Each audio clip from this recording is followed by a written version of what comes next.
Marshall, what are you taking a look at right now?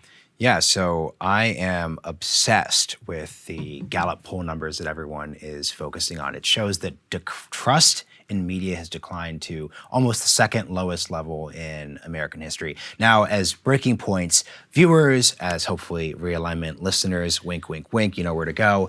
I know you all here have heard us say, oh, like the mainstream media and CNN and this, and that. And I don't want to focus quite on that part because the interesting thing in the data is that if you actually look at this, it actually indicates that Republicans actually trust Fox News. So the real take here is that people are kind of bad faith when they answer these questions. So what it basically just means is that trust in these institutions that used to speak for everyone is lower than ever. And that's because there's a huge portion of the country, especially Republicans, who think that these outlets are primarily Democratic. That's the reality. It's interesting to take a look at American history and consider the fact that the whole period from the 1940s to up to basically 2000, where media was seen as neutral and fair, and you had Dan Rather and Walter Cronkite and all these people be able to speak to everyone, that's just totally over. So the question for us is, as we're moving into a society where in every single category, so not just media, but in governance, in institutions, in higher education, Saagar did a monologue speaking about college. People do not trust the higher education system either.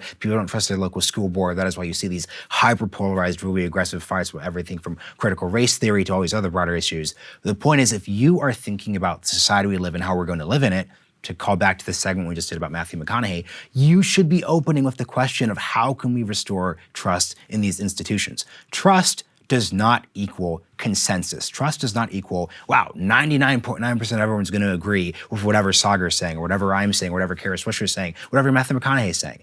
It means that we live in a society where people say, hey, you know what? Marshall and I may disagree about how the U.S. should handle the Taiwan crisis, or Marshall and I may disagree on mask mandates, or we may disagree about how we should think about a gifted and talented program. But he believes what he believes because he believes what he believes, not because he's corrupt, not because he's trying to harm you, because in a democracy, we have different views and our goal is to actually reconcile them.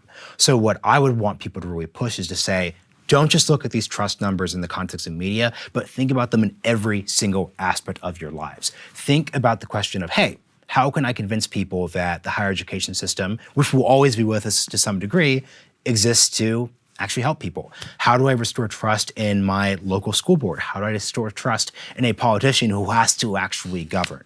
Because the number one thing that needs to be said to people who push the anti-corruption bit, who push against these institutions, is they are not doing the second fact. It is completely all right and completely warranted to say, hey, I think the current two-party system is corrupt. I think that politicians who are in office are not doing what's best for everyone. This, and that.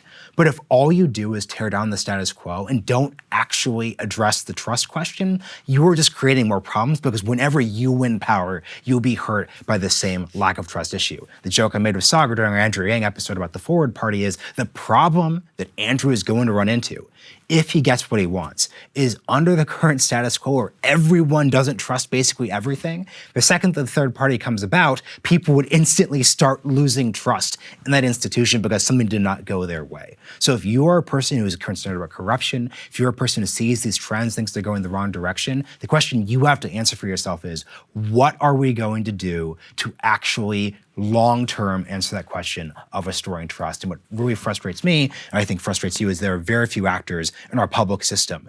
Private. Hey guys, thanks so much for watching. That's right. Just as a reminder, you can become a premium subscriber today. Watch the full show completely uncut, our reactions to each other's monologues. You get to listen to it. You get to ask us questions, all that good stuff. Link is right there in the description or at breakingpoints.com. Best of all, great way to say screw you to the mainstream media.